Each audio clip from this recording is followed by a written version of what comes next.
Assalamualaikum warahmatullahi wabarakatuh. Perkenalkan, saya Muhammad Raihan, mahasiswa Prodi Ilmu Keperawatan Universitas Lambung Mangkurat.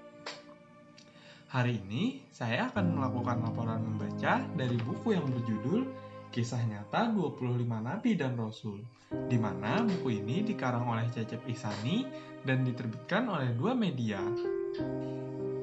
Langsung saja ya kita ke videonya. Kita sebagai umat muslim sangat wajib mengimani kisah para nabi dan rasul, apalagi kisah ke-25 nabi tersebut, karena pada diri mereka terdapat contoh-contoh teladan yang baik. Bahkan, kerusakan moral dan akhlak para umat terdahulu tak jauh beda dengan umat pada zaman sekarang. Maka, dengan membaca kisah ke-25 para nabi dan rasul tersebut, kita dapat lebih berhati-hati dan bersabar dalam menghadapi segala tantangan dan godaan dalam hidup ini. Ada seseorang yang bernama Korun. Ia adalah seorang ahli ekonomi yang kaya raya. Namun, karena melecehkan ajaran agama Musa, maka Korun akhirnya ditelan oleh bumi. Dan ada juga yang bernama Firaun, yang sangat berkuasa dan sombong, hingga ia mengaku dirinya Tuhan. Namun, karena keangkuhannya, akhirnya ia pun mati tenggelam di laut. Itu beberapa contoh nyata yang dapat kita pahami, maka dari itu, kita sebagai umat Islam haruslah lebih banyak belajar mengenai kisah-kisah teladan para nabi dan rasul. Teladan yang paling sempurna dicontohkan oleh Nabi Muhammad SAW yang tetap sabar dalam deritanya. Beliau tetap menegakkan sholat walaupun sudah dijamin masuk surga oleh Allah Subhanahu wa Ta'ala.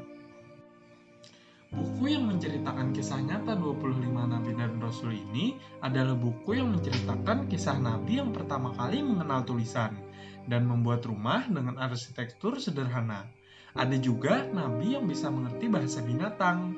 Kita juga tahu mengapa Nabi Nuh membuat kapal yang besar, mukjizat ketika Nabi Ibrahim dibakar, bagaimana serunya perjalanan Nabi Muhammad, dan masih banyak lagi cerita menakjubkan lainnya. Buku ini menyajikan banyak hikmah dari kisah-kisah 25 nabi. Buku ini juga tambah menarik karena dilengkapi dengan peta perjalanan nabi-nabi tersebut di muka bumi ini. Para nabi dan rasul adalah orang terpilih utusan Allah.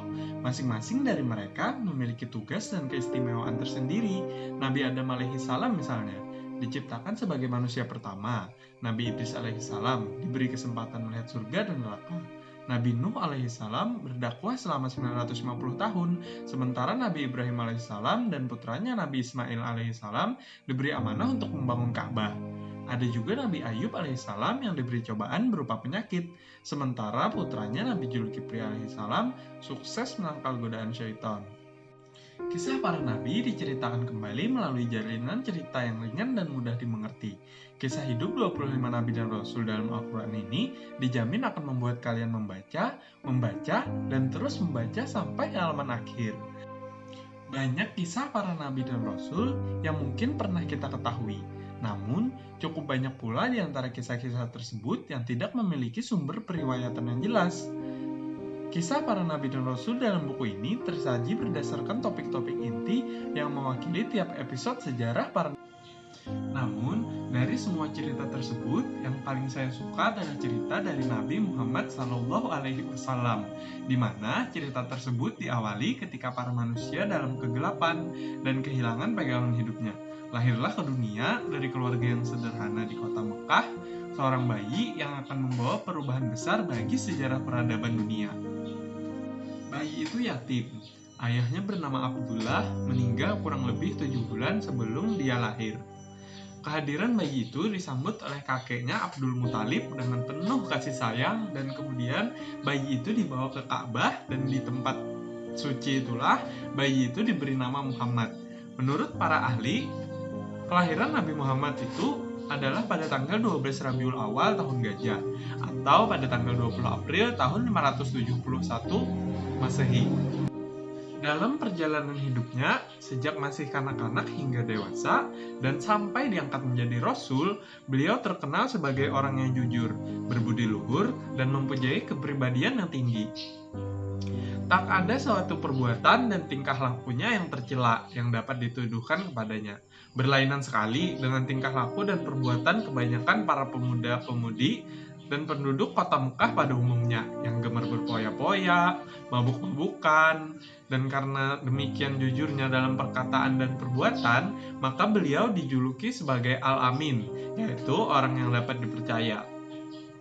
Lalu ketika menginjak umur 40 tahun, Nabi Muhammad diangkat menjadi Rasul atau utusan Allah kepada seluruh umat manusia untuk menyampaikan risalahnya. Banyak sekali juga dari cerita-cerita dakwah Nabi Muhammad yang dilakukan secara sembunyi-sembunyi hingga secara terang-terangan. Nabi Muhammad juga menjalani Isra Mi'raj. Mungkin itu saja yang bisa saya sampaikan. Salah hilafnya mohon maaf. Wabillahi taufiq wal hidayah. Assalamualaikum warahmatullahi wabarakatuh.